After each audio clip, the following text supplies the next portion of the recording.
Hello.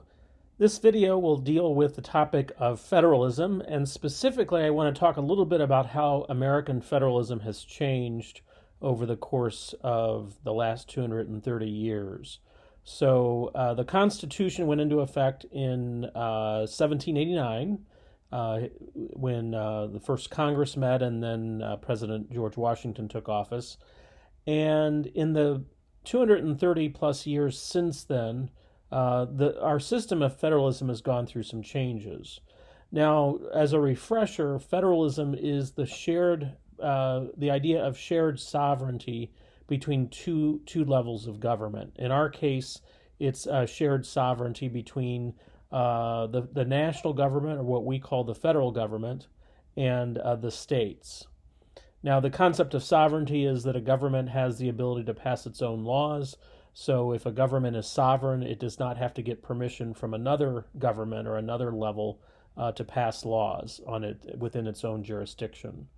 The concept of federalism in our Constitution really came from the fact that when the states met in Philadelphia, or when they sent delegates to Philadelphia in 1787 to revise the Articles of Confederation, they already had sovereignty. They had gained their independence from Britain in 1776, and they were already governing themselves when they sent delegates to Philadelphia in 1787.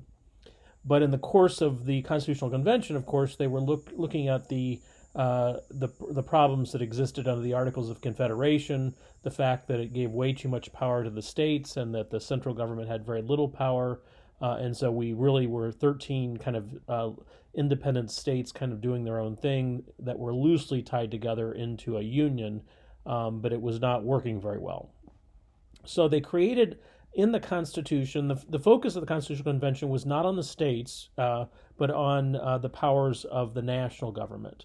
So when you read through the entire Constitution, there's nothing really that about the states. There's a section of the Constitution that includes denials of power to the states, but beyond that there's nothing in the Constitution that would specifically grant any power to the states. Instead, the framers of the Constitution established what the powers of the national government would be. And the most specific list of powers that you find in the Constitution are in Article 1, Section 8, which is the enumerated list of powers. The enumerated list of powers belong to Congress, okay? So Congress has the authority, for example, to tax. Congress has the authority to regulate commerce. Congress has the authority to declare war. Congress has the authority to provide and maintain a navy, establish an army, establish a post office. Those are all powers that Congress has under our Constitution. Now, once Congress passes a law and it goes into effect, it's up to the executive branch to carry it out. But the actual powers of government belong to Congress. So that list of enumerated powers basically spells out what the responsibilities of our national government are. And they are very much national issues, things that you would associate with a national government. Defending the nation, regulating commerce within the states or between the states, dealing with foreign nations, war and peace, post offices, things that really do make sense for a national government to carry out, which we accept that today, but of course in 1787, the states were doing those things. So then the Constitution was approved, but a lot of states were saying, well, what about us? We know what the central government can do, but what can we do? And the framers of the Constitution did not think it was necessary to tell the states that they had specific powers. They assumed that they would know that they already did.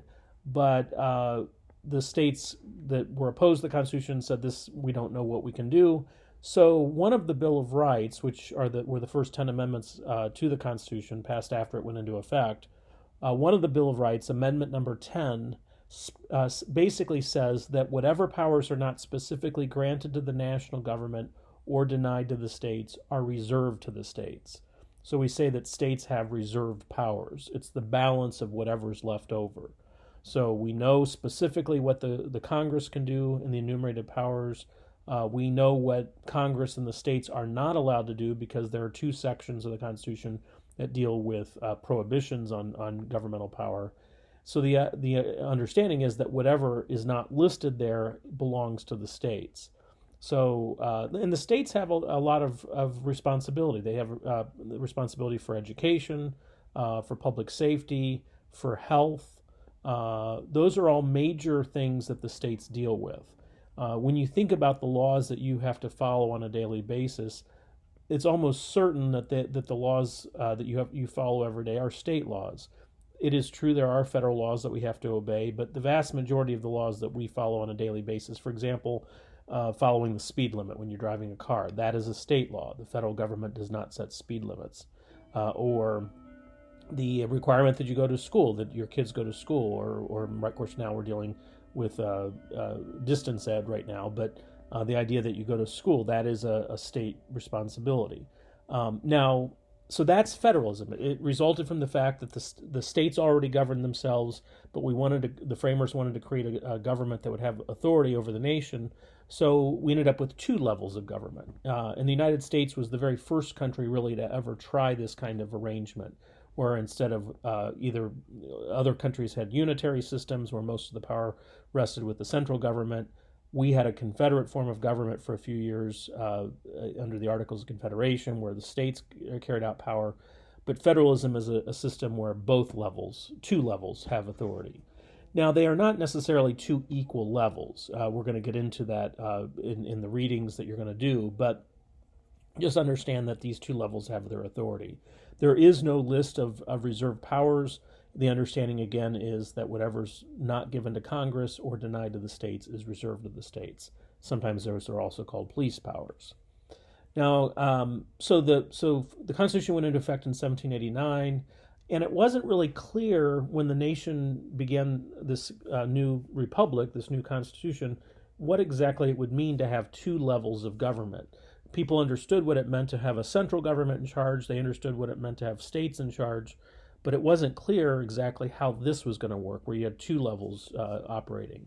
And it's over the course of these years, from 1789 to the present, there have been changes. Now, the Constitution itself has not changed. So the powers that Congress has today are the same powers that it had when George Washington was president. What's different is how they're interpreted and how broadly Congress and the states, if we're talking about state power, but Congress, if we're talking about federal power, how broadly it's carried out. We can say that there have been three distinct periods of American federalism. The first was from the time the Constitution went into effect in 1789 until the end of the Civil War in 1865. The second major period of American federalism was between 1865, which was the end of the Civil War, and 1937, which was the middle of the Great Depression. And then the third period of federalism kind of began in 1937, and we would say we're kind of still in that third period of federalism. And these periods are discussed in your reading. But just some background as to what happened during these periods. In the first period, between the Constitution adoption and the Civil War, the major issue was, what is federalism? What does it mean that we have these two levels of government? Some said that the nation should be more important than the states. Others said no, the states created the Constitution, so you have this nation-centered versus state-centered federalism view. And the Supreme Court had to resolve some of those disputes, as you'll read in the book. Ultimately, by the end of that first period of federalism, the issue was slavery. Southern states were trying to hold on to slavery for dear life. Northern states wanted to abolish it. There was a growing abolitionist movement throughout the country, and the southern states fought very vigorously and brutally, really, to keep slavery in place.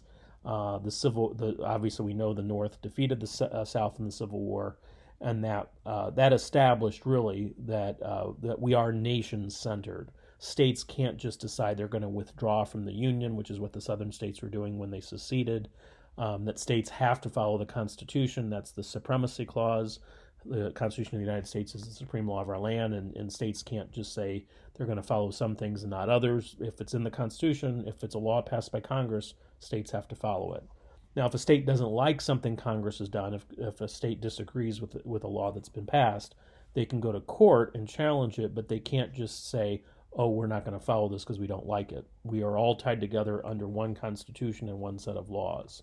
Now, one thing to understand about supremacy, it does not mean states are are less significant than the federal government. It doesn't mean that states are weak. States, in fact, have a lot of power, but they do need to make sure that they are following the U.S. Constitution. So that was the first period. The second period of federalism lasted from the end of the Civil War until the Great Depression. And there was, again, this idea, well, maybe you could have a precise division of responsibility between the national government and the states. That's the concept of dual federalism, which you'll read about in the book. And that somehow you could precisely divide federal power from state power, that there was really no overlap. It was almost like a layer cake, two layers on top of each other, and no mixing.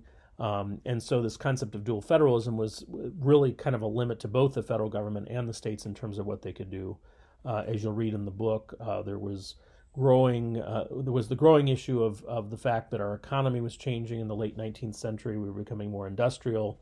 Both the federal government and the states were attempting to try to manage that somewhat when you had things like monopolies and child labor, which you'll read about, and other things. The federal government and the states were trying to do things to combat that using their commerce powers. And the Supreme Court through that period was telling them, no, you can't do that. The Supreme Court really was trying to limit any efforts by either the federal government or the states to get involved. And then we ended up in the Great Depression. In the middle of the Great Depression, after Franklin D. Roosevelt as president had done a number of things to try to get us out of that situation and deal with the crisis, and the Supreme Court kept saying no to him. Finally, they started saying yes, and what that meant was by 1937, the end of this period of federalism, the Supreme Court was willing to accept that the federal government, the government in Washington, would be able to regulate our economy using its interstate commerce powers. The interstate commerce power is in the Article 1, Section 8. It's always been there, but it was really during the period of the Great Depression that the Congress started actively using that power, and in particular, Franklin Roosevelt, the president, started using it to deal with the effects of the Depression, the economic catastrophe we were in. So 1937 onward, and that up through today, there's been this concept of cooperative federalism, which is an argument that the federal government and the state should work together. So instead of the two layers of a cake, you actually have what some people call a marble cake, where the layers are interwoven with each other, if you want to use that term.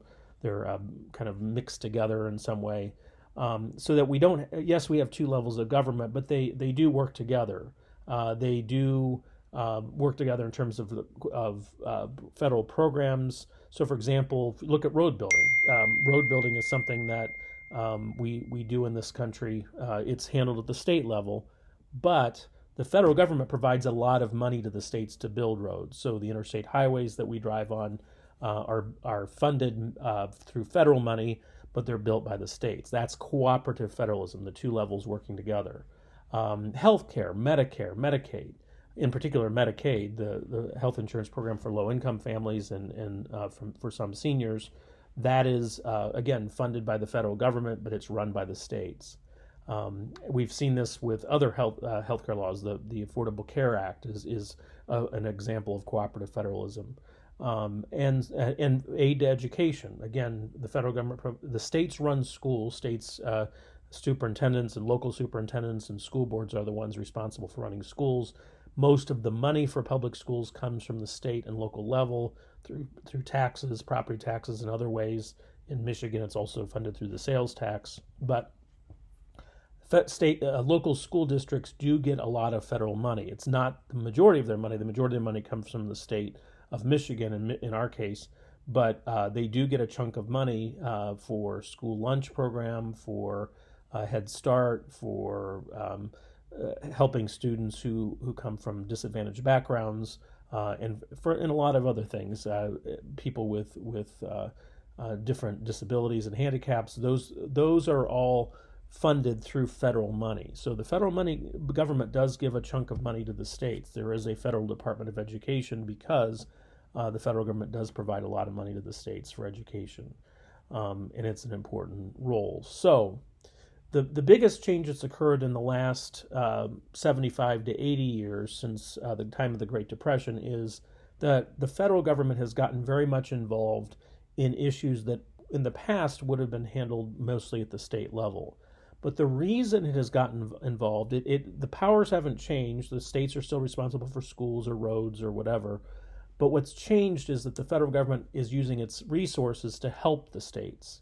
Now, if they're helping the states through grants, and you'll read about that in Chapter 3, categorical grants or block grants, then they are expecting the states to do something. It's not free money. Sometimes the states have to put in some of their own resources, but they also have to abide by certain conditions and meet certain requirements of the law. But in doing so, it allows the states to do a lot of things that they would not have been able to do otherwise. And it also has some standardization in terms of programs, so that the Medicaid program, yes, each state runs it, but you have a Medicaid program across the country. And it's a way to ensure that low-income families are insured in terms of health.